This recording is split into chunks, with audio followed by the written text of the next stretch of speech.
Los seres humanos del siglo XXI hemos inventado muchas formas entretenidas de llenar el tiempo libre en nuestra vida sobrecargada de cosas. Cantamos y bailamos, hacemos deportes, nos acariciamos y besamos y vemos televisión. ¿Pero qué diversión nos gusta por sobre todo?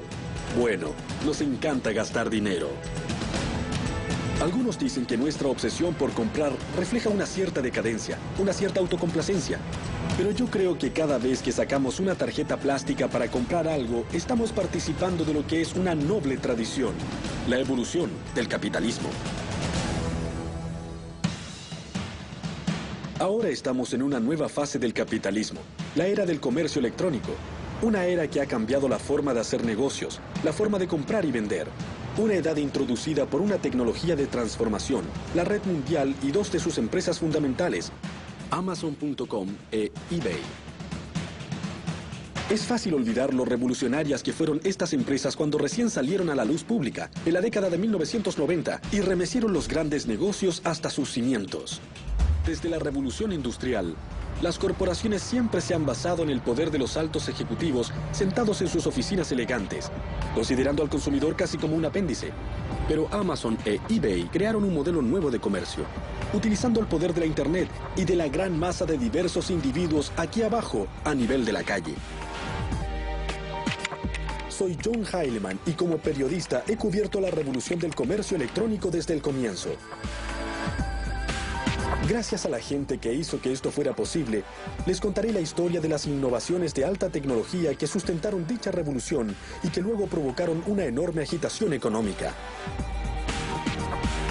Es la historia de un boom, una burbuja, un colapso y una resurrección. Una historia que ayuda a explicar por qué, a pesar de lo que podamos creer, incluso los peores tropiezos financieros fueron algo increíble, sorprendente e inesperadamente buenos para todos nosotros.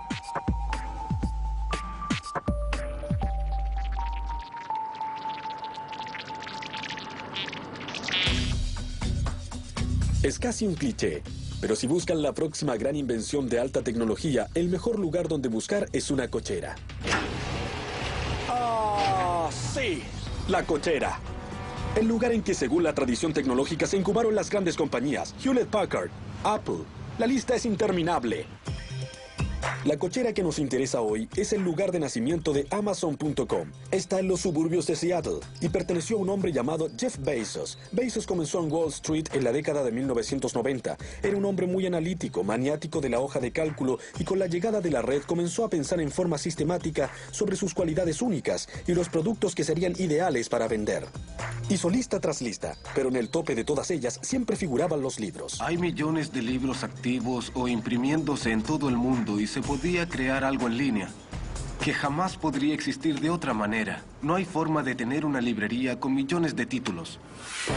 Bezos comenzó con Amazon en el verano de 1995. Alrededor de la misma época, otro joven en Silicon Valley, Pierre Omidyar, también estaba pensando mucho en la red.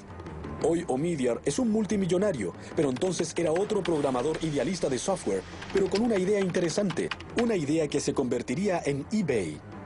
Al comienzo, Pierre Omidyar y Jeff Bezos tenían una cosa en común. Pensaban que la red era un lugar para hacer negocios y no solo para divertirse. Pero fuera de eso, Pierre era de Venus y Jeff era de Marte. No podían ser más diferentes. Jeff se preocupaba de tener un plan, de la investigación de mercado, del análisis metódico. Y Pierre, bueno, no tenía un plan de negocios. No hizo ninguna investigación de mercado. Era solo un humilde codificador de software que pensaba que la idea de un sitio de remate en línea sonaba bastante bien. Era una idea de la que podía ocuparse él solo, trabajando en su computadora. Pensé que tal vez se podía usar la red y utilizar el poder de esta tecnología para reunir a la gente en un lugar y crear un mercado, un mecanismo de mercado que fuera en realidad eficiente, donde la gente corriente pudiera competir a un mismo nivel con grandes jugadores. Eso fue lo que siempre pensé hacer con eBay.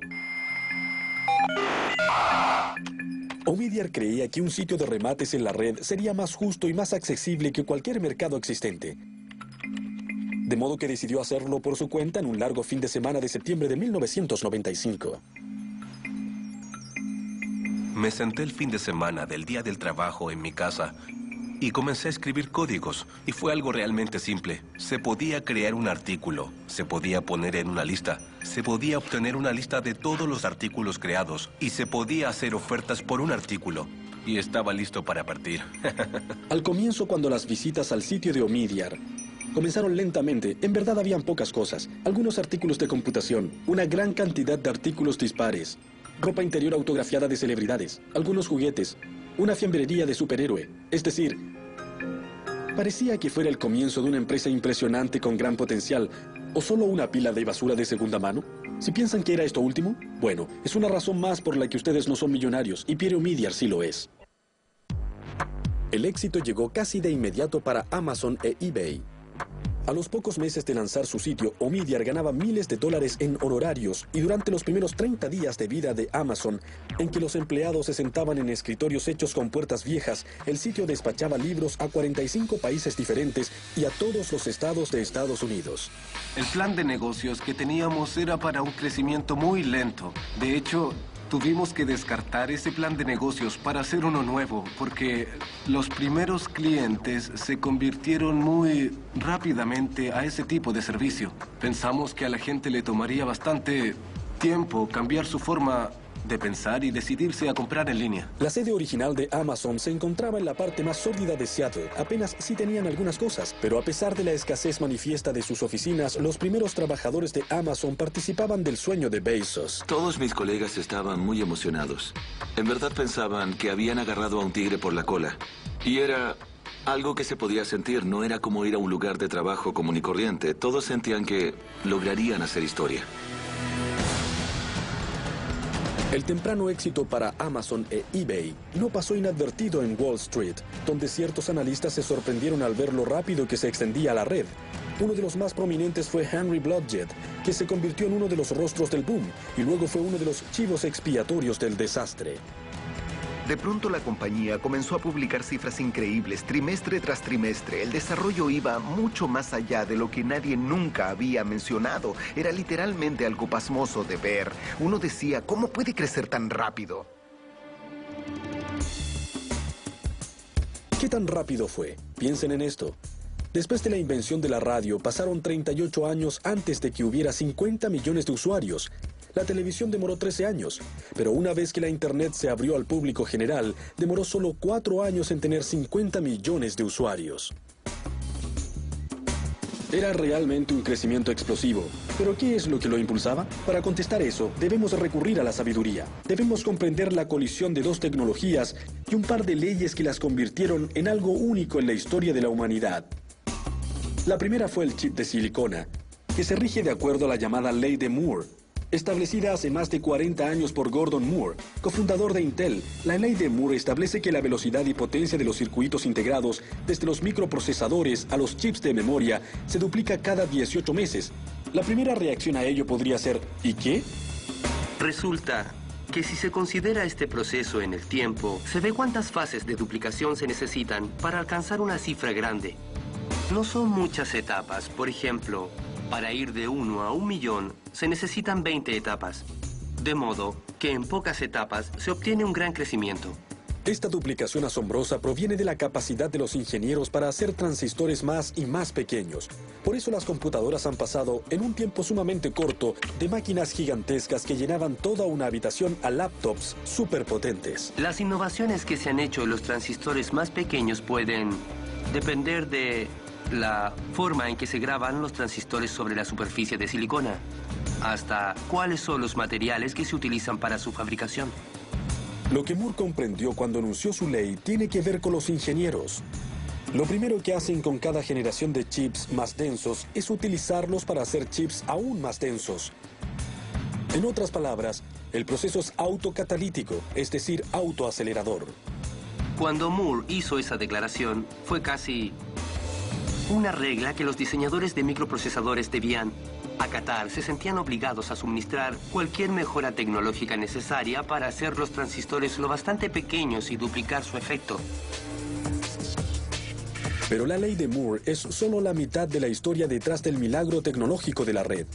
La otra mitad es una regla conocida como la ley de Metcalfe, establecida por Robert Metcalfe, inventor del Ethernet.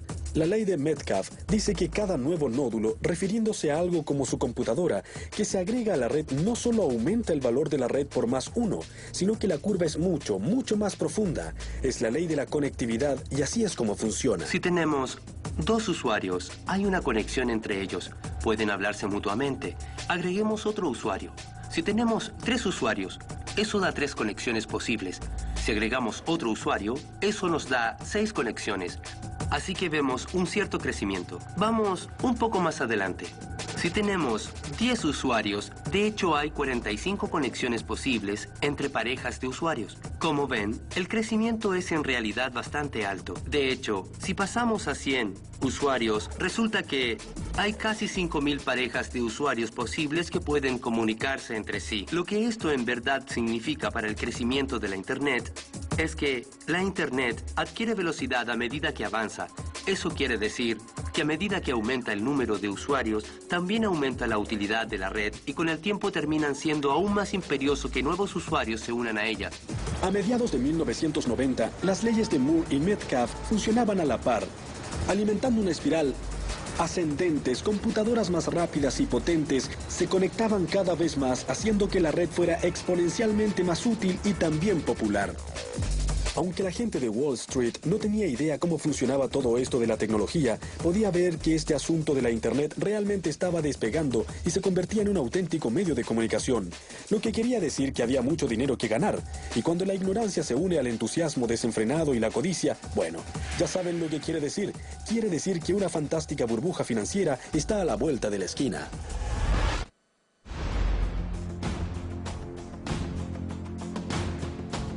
La historia nos muestra que cada gran ola de transformación innovadora está acompañada de una obsesión financiera. Un ejemplo fue el frenesí del ferrocarril que se apoderó de Estados Unidos e Inglaterra a mediados del siglo XIX. En esa misma época hubo una gran especulación en torno al telégrafo. 50 años antes hubo una acerca de los canales. 50 años después, el modelo T de Ford inició una burbuja automovilística. En cada ocasión, el patrón fue el mismo. Una innovación tecnológica hace surgir empresas de riesgo. Los inversionistas agitan y se precipitan a comprar un trozo del futuro y luego todo termina en lágrimas, bancarrotas, quiebras, pérdidas en la bolsa. ¿Les suena conocido? Por supuesto que sí, pero describe exactamente lo que pasó en la década de 1990 con la Internet. El ciclo comenzó en 1995 cuando Netscape lanzó su poco probable y sumamente exitosa oferta pública en la bolsa. Poco después se lanzaron las ofertas públicas de buscadores como Yahoo y Excite. Un año después, Jeff Bezos daría el próximo paso para que el boom terminara transformándose en una burbuja. La oferta pública de Amazon fue en mayo de 1997. La compañía tenía 2 años, muy pocos ingresos y ninguna ganancia. Pero Bezos ya llamaba a Amazon la mayor librería del mundo y ensalzaba cada vez más su potencial. Algunos la denigraban diciendo, es solo una librería, no es rentable, se quedarán sin dinero y sin negocio. Otros decían, no, es algo grande, es un gran modelo nuevo y van a crecer muy rápido. De modo que desde el comienzo fue muy controvertida. Jeff Bezos no ocultó el hecho de que pretendía cambiar las reglas de los negocios. Una vez los dos hablamos del aspecto menos convencional y más controvertido del enfoque y procedimiento de Amazon. A pesar de que sus ingresos aumentaban, perdía cada vez más dinero. Bezos se inclinó hacia adelante en su escritorio y dijo, casi nadie lo sabe, pero por un momento en realidad fuimos rentables, pero fue solo por un trimestre, y no nos gusta admitirlo porque fue un accidente. Cada vez que Jeff tenía la oportunidad, bajaba los precios para tener un crecimiento mayor, a diferencia de muchos otros ejecutivos que mantienen los precios para tener más ganancias. A decir verdad, Bezos no decía que las ganancias no importaban o que Amazon podía seguir perdiendo dinero en forma indefinida.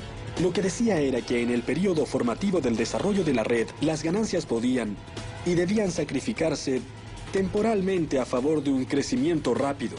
La estrategia de Bezos se reducía a 3 simples palabras: crecer, mucho y rápido. Crecer rápidamente era muy importante para nosotros. Era una estrategia crítica y la razón era que sabíamos que podíamos ofrecerles a los clientes una experiencia mejor si teníamos un volumen mayor. Para crecer rápidamente era esencial que Amazon convenciera a sus clientes de confiarles su información personal más valiosa y el número de su tarjeta. Los consumidores acudían a Amazon gracias a su comercio electrónico confiable y seguro y Bezos persuadió a Wall Street de que apoyara su estrategia de perder dinero pero crecer rápido. Pero el boom de la Internet del que Amazon formaba parte todavía era frágil. Progresaba a tropiezos. El público todavía no estaba seguro de que la red no fuera solo una moda y compañías como eBay no ayudaban a despejar esa incertidumbre con compradores y vendedores comerciando objetos poco apetecibles. En el momento que creé eBay, no sabía que había tantos coleccionistas. Es decir, ni siquiera tenía idea. No soy un hombre de negocios, no hice una investigación de mercado. Al comienzo, cuando surgió eBay, había muchos gerentes de inversiones que nos llamaban y decían, vamos, son solo ventas menores. ¿Quién quiere pagar por cosas que no se pueden ver? Decíamos que la gente era básicamente buena, que solo hacía negocios entre sí. Era gracioso contar eso en Nueva York. Todos miraban y decían, ¿en serio? En la primavera de 1998, Pierre y sus inversionistas se dieron cuenta de que necesitaban al mando a alguien de primera categoría si querían que Wall Street tomara en serio a eBay.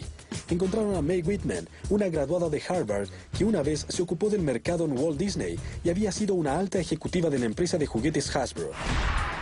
Tratamos de definir a la compañía en términos de artículos coleccionables porque el 98% eran productos de ese tipo. De hecho, el 8% de los artículos eran bebés Beanie. No era algo que dijéramos mucho.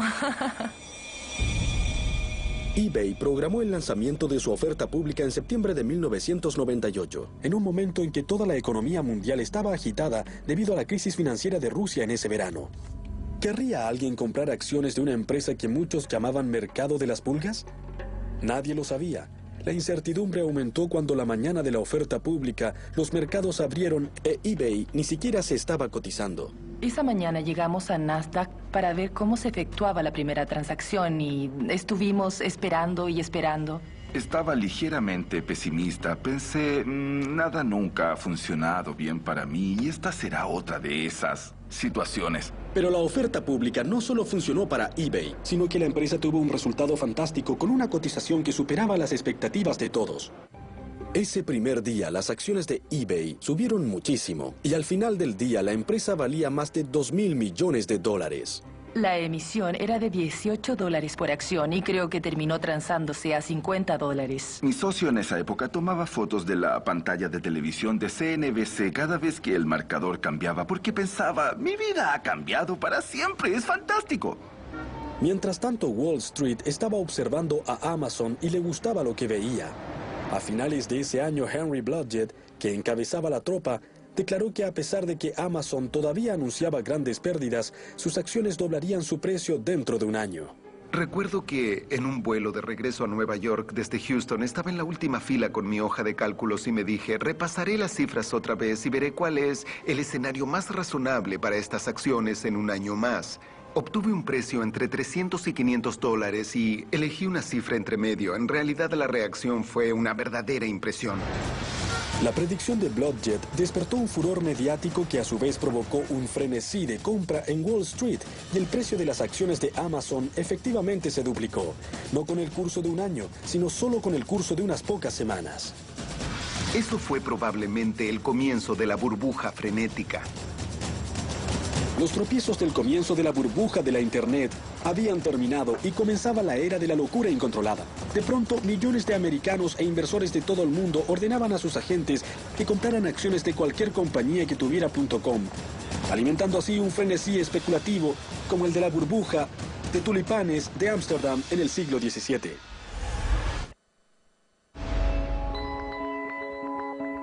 Las ofertas públicas de Amazon e eBay hicieron sumamente ricos a Jeff Bezos y Pierre Omidyar, al menos en el papel, pero también tuvieron un efecto aún mayor, los hicieron famosos.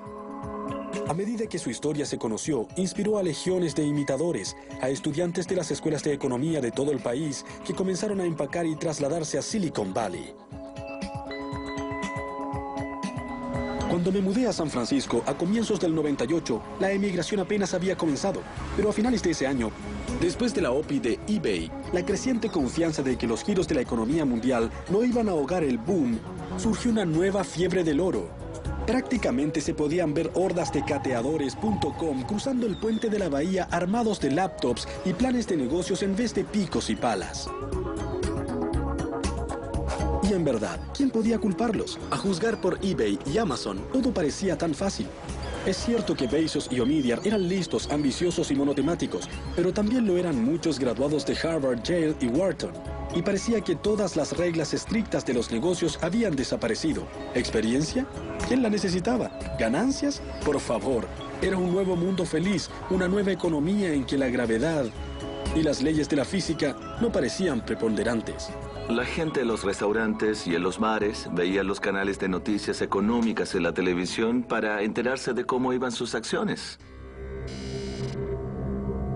Entre todas las fuerzas que impulsaban el boom.com, ninguna era más profunda que la democratización del mercado de valores que quitó el poder a profesionales de Wall Street y nos dio a todos la capacidad de comprar y vender acciones desde la comodidad de nuestra casa.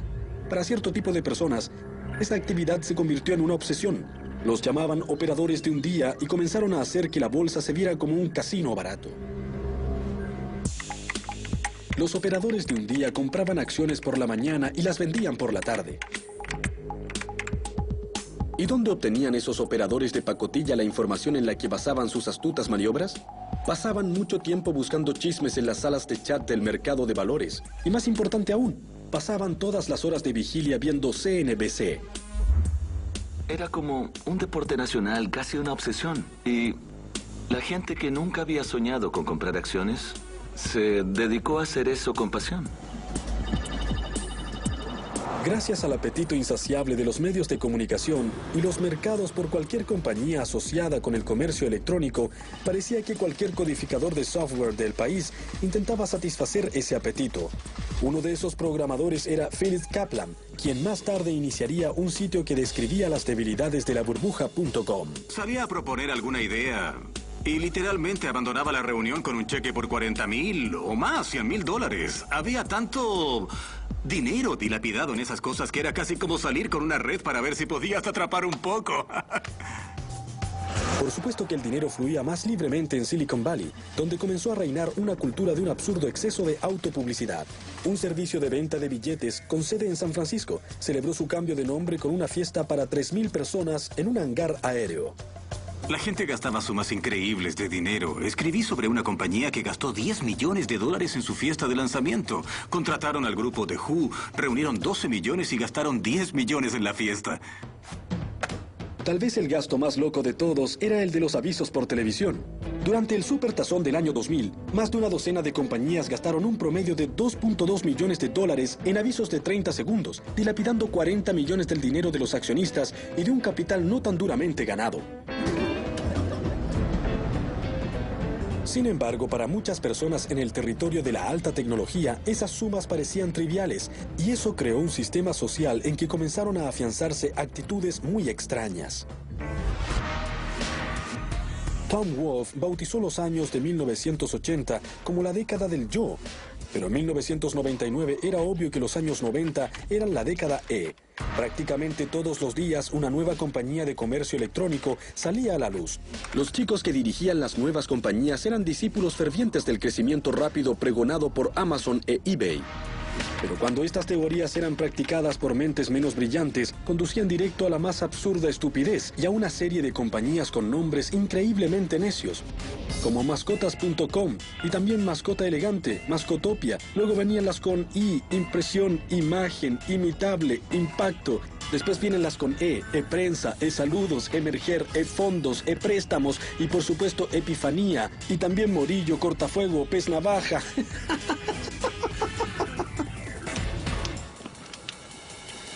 Pocas de estas compañías tenían una razón convincente para existir, y menos aún, una estrategia básica o alguna noción de economía. Fue una época muy cargada, llena de energía, diría que casi frenética, en que era demasiado fácil perder la perspectiva y parte del criterio. Tal vez se pregunten, ¿por qué los capitalistas de riesgo financiaban esas empresas poco originales, necias o inútiles? ¿Eran locos? ¿O codiciosos? Tal vez un poco de ambas cosas. Lo que en verdad estaban haciendo era proteger sus apuestas. Sabían que muchas de las .com estaban condenadas desde el comienzo, pero pensaban que una en cada categoría podría sobrevivir o incluso prosperar, y estaban dispuestos a arriesgar un par de millones de dólares para no quedar fuera. Bueno, estábamos jugando con fuego, pero teníamos que hacerlo o quedábamos fuera del juego. ¿Qué pasaba con los profesionales financieros de Wall Street? ¿No se daban cuenta de que estábamos en medio de una burbuja absurda y especulativa? Mucha gente pensaba que no todas iban a sobrevivir, pero no sabían exactamente cuáles o cuánto tiempo tomaría todo. Mientras tanto, la paliza que recibíamos por no controlar el sector, por sentarnos y decir se vendrá abajo, significaba que muchos perdían su trabajo. Blodgett sabía que muchas compañías de comercio electrónico eran poco sólidas, pero su argumento era que esa no era necesariamente una buena razón para no comprar sus acciones. El problema es que ocasionalmente expresaba su verdadera opinión de estas empresas en correos electrónicos privados. Más tarde, cuando la burbuja reventó, eso lo perjudicaría. El boom de la Internet se había convertido oficialmente en una burbuja especulativa, pero no era la única locura financiera que ocurría en esa época. Había una segunda, emparentada relativa a las telecomunicaciones. Varias compañías competían por enterrar miles de kilómetros de cables de fibra óptica en el suelo para responder a la demanda de banda ancha que hacía funcionar la Internet. Para comprender qué es importante debemos hablar de cosas técnicas, como gran parte de la tecnología de la Internet.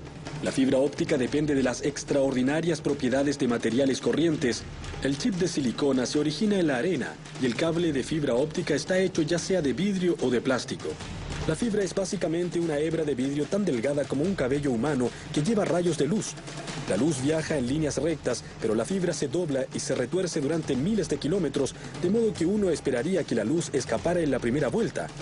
Bueno, para evitar que eso suceda, la fibra está recubierta con una suerte de superficie reflectante que mantiene la luz adentro. Pero, ¿cómo pueden rayos de luz permitir la transmisión de textos e imágenes, videos, correos electrónicos y todo el resto? Aprovechan una idea muy simple, que se remonta a la época en que los barcos en alta mar debían encontrar una forma de comunicarse. Se mandaban mensajes luminosos usando el código Morse. Una combinación de destellos largos y cortos se descodificaba como las letras del alfabeto. Así es como la fibra usa la luz para transportar información. La luz no es un flujo continuo, es un flujo de pulsos que representa los unos y los ceros de los códigos de computación. Pero mientras un operador de código Morse puede enviar máximo 1 o 2 destellos de luz por segundo, los cables de fibra óptica pueden llevar 10.000 millones de pulsos de información digital por segundo. Bien. La pregunta que pueden hacerse es, ¿cómo logró la Internet hacer frente a esa explosión masiva de usuarios y de información? ¿Por qué simplemente no se detuvo? La respuesta se encuentra en una idea sumamente brillante, pero muy sencilla que todos conocemos, pero en un contexto diferente.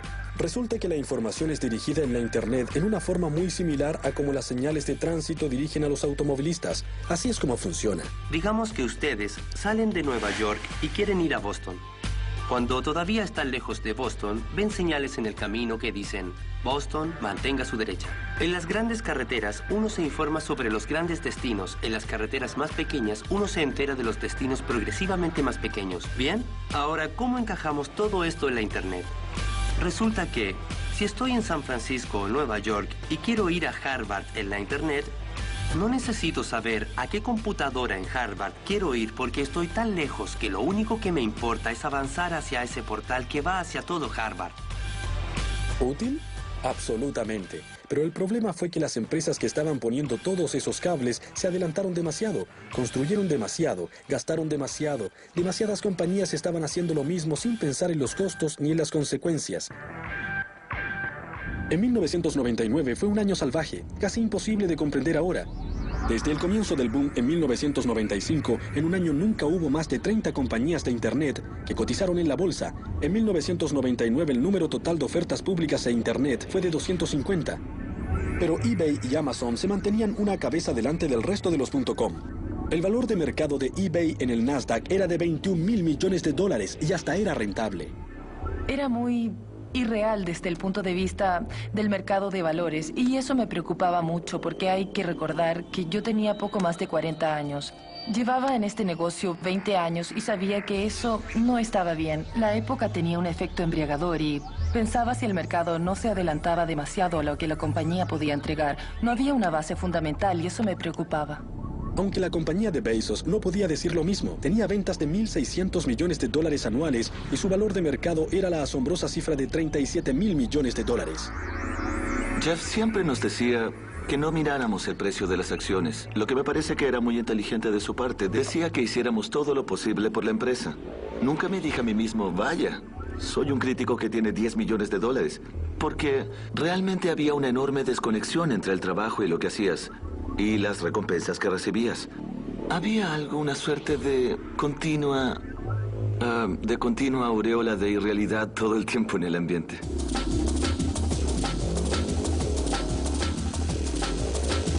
A medida que se acercaba el cambio de milenio, Jeff Bezos recibió un honor que en el pasado había sido otorgado a gente como Mahatma Gandhi, Martin Luther King y Adolfo Hitler. La revista Time lo nombró el personaje del año, la encarnación del comercio electrónico. Para Bezos era un honor, una señal que lo elevaba al panteón de las grandes figuras americanas de los negocios. Pero los más cínicos lo veían de otra forma, como una señal de que el fin estaba cerca.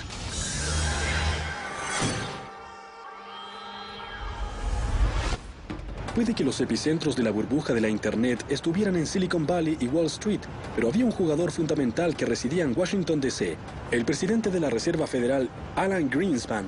Aunque Alan Greenspan, que en una exuberancia irracional alimentaba la burbuja durante los años 90, hizo muy poco para tratar de desinflarla. Greenspan creía que la tecnología estaba creando una nueva economía, una en que las viejas reglas ya no eran aplicables.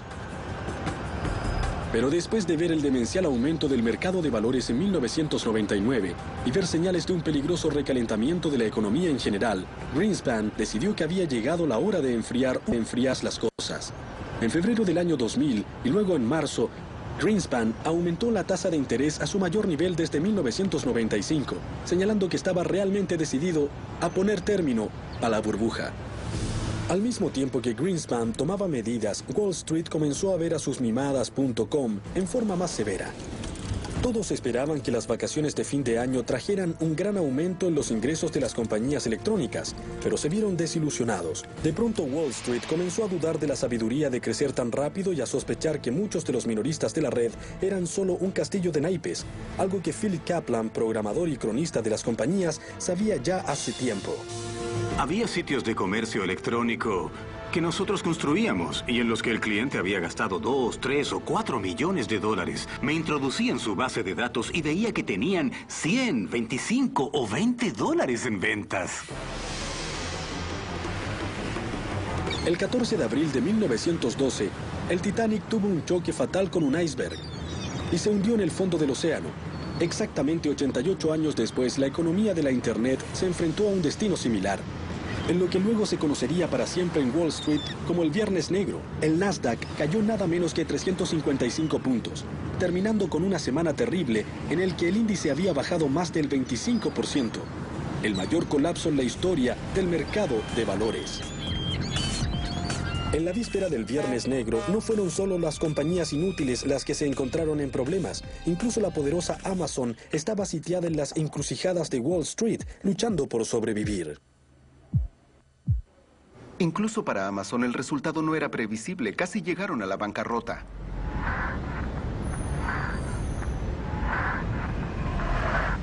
A medida que las acciones de Amazon se venían abajo, también lo hizo la fortuna de papel de James Marcus. Ya no era el crítico de libros más rico del planeta. Estaba feliz de tener ese dinero. Y si hubiera alguna forma de recuperarlo, lo haría en un segundo. En diciembre de 1999, Time había nombrado a Bezos el hombre del año. 6 meses después, Wall Street se preguntaba si Amazon no iba a la bancarrota. Un informe de Lehman Brothers hizo que las acciones de la compañía bajaran 19% en un solo día. Yo estuve con Bezos al día siguiente, en una conferencia en Aspen, Colorado, y vi cómo defendía rotundamente a su compañía en una serie de entrevistas. Fue el punto más bajo de su carrera, y la pregunta era si su actitud era una señal de valentía y de visión futura, o era una actitud de negación. A comienzos de 2001, Bezos despidió 1.300 empleados en los que pareció ser un giro trágico para una empresa que hasta hace poco había representado lo que era mejor en el comercio electrónico. Una decisión así es muy dolorosa para todos en Amazon.com, muy angustiante a nivel personal, y claramente es la decisión correcta. 18 meses después del Viernes Negro, llegó el 11 de septiembre, que finalizó en forma definitiva el largo boom que había animado la economía americana y mundial en la década de 1990. Desde su punto de vista más alto, sobre los 5.000, el Nasdaq había perdido más de 2/3 de su valor. Incluso los gigantes de alta tecnología como Intel y Sun Microsystems quedaron heridos junto a muchos jóvenes genios del .com.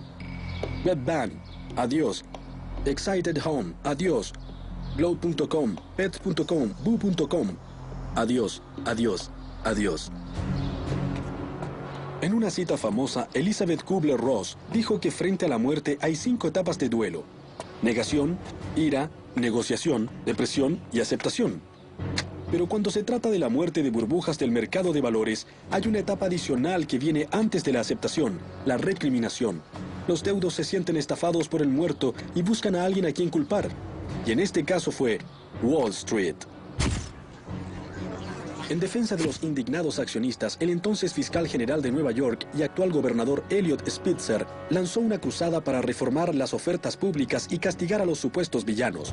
Su objetivo más famoso fue Martha Stewart, pero en segundo lugar estaba nuestro viejo amigo, Henry Blodgett.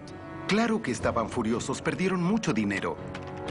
Usando como evidencia los correos electrónicos que envió Blodgett, la Securities and Exchange Commission, o SEC, acusó a Blodgett de fraude. Blodgett llegó a un acuerdo sin admitir ni negar las acusaciones y fue exiliado de por vida del mercado de valores.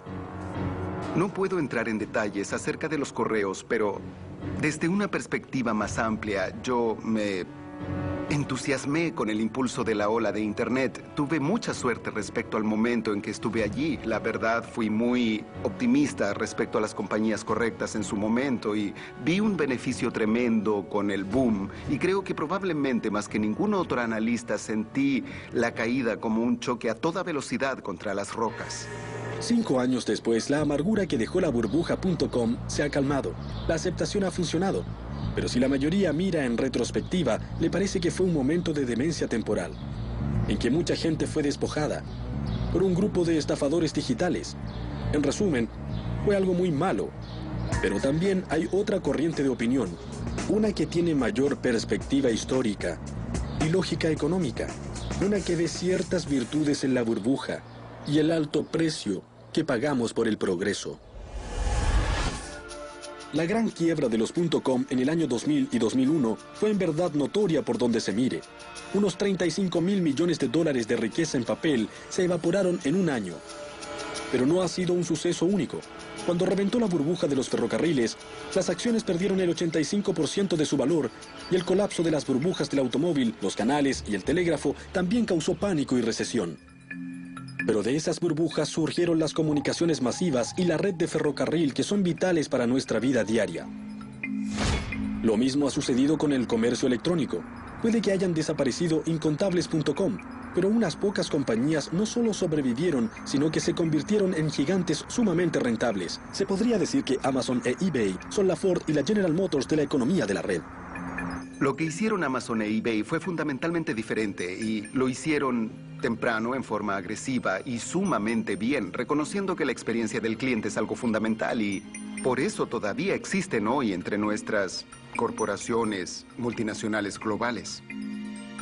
La lección tanto de eBay como de Amazon es que la mayoría de las compañías de comercio electrónico exitosas hicieron algo más que usar la red para vender cosas. Comprendieron que hay que usarla para darle poder a la gente común y corriente en una forma totalmente diferente al antiguo sistema de arriba hacia abajo, unidimensional, que denominaba los negocios antes de la economía de la red.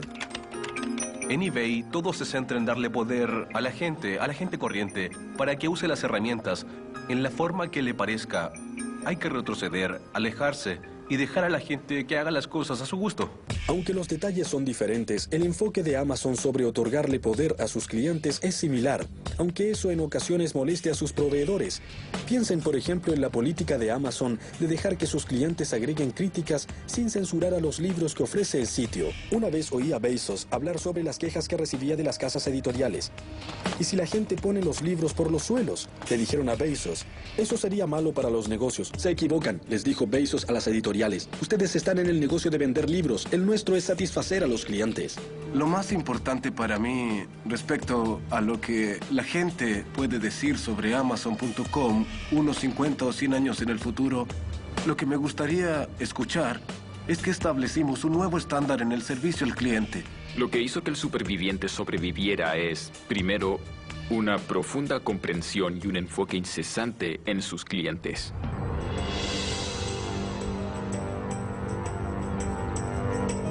Pero tal vez se pregunten, ¿qué hay de los perdedores? Seguramente todo el dolor, el sufrimiento y la destrucción de riqueza es mayor que la supervivencia de unos pocos.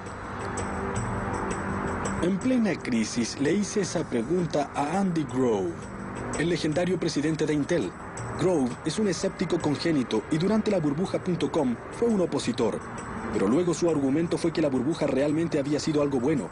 Dijo que esa increíble locura evaluadora había atraído sumas astronómicas de millones de dólares a la construcción de la infraestructura de la Internet. Desde los cables de fibra óptica a la base de datos de los clientes de Amazon. Y luego agregó que aunque esa infraestructura igual se había construido, ocurrió en un periodo de 5 años en vez de 15, lo que fue una ventaja para Estados Unidos y el mundo. Grove también expuso otro argumento, que las .com habían prestado un servicio invaluable al aterrorizar completamente a las empresas tradicionales. Las obligaron a tomar en serio la red y a convertirse en compañías de Internet casi contra su voluntad. ¿De modo que las .com no murieron en vano?, le pregunté. No, me contestó Grove. Las .com se arrojaron a la hoguera, pero el resultado fue crear una llama aún mayor. Se perdieron demasiados trabajos, muchas compañías fracasaron, pero también es cierto que de eso surgieron muchas compañías nuevas y fueron perdurables. Y además la economía se vio genuinamente transformada. El concepto de la destrucción creativa es famoso en la economía y parece una buena descripción de lo que ocurrió en la era .com y de lo que está pasando ahora. Primero, una ola de innovaciones, luego una locura financiera y después una gran quiebra, seguidas de una edad de oro, construida sobre lo que quedó. De las cenizas de las .com y los éxitos de Amazon e eBay, surgió un nuevo tipo de compañías dirigidas por un nuevo tipo de empresarios. ¿Quiénes son esos empresarios? Es la gente que se quemó antes, de modo que tiene la experiencia para asegurarse de no cometer otra vez los mismos errores. Creo que es exactamente de lo que se trata la Internet. La Internet se trata de conectar a individuos, o de conectar a los individuos con la información. Es cierto que fuera de Silicon Valley, no encontramos mucho consenso acerca de que estamos comenzando una edad de oro digital. Pero en cierta forma, eso podría ser el argumento más fuerte respecto a lo lejos que ha llegado la red, y en especial el comercio electrónico durante la última década. El futurólogo John Seely Brown una vez dijo que cuando una tecnología se hace placentera, se hace omnipresente y esencial, desaparece, se hace invisible. Piensen en la electricidad, en los aviones, los automóviles y el aire acondicionado. Como las vías férreas que cruzan el país, la red se está convirtiendo en la base de nuestra economía y nos lleva a nuestro destino en forma tan suave y eficiente que no nos damos cuenta de lo rápido que vamos.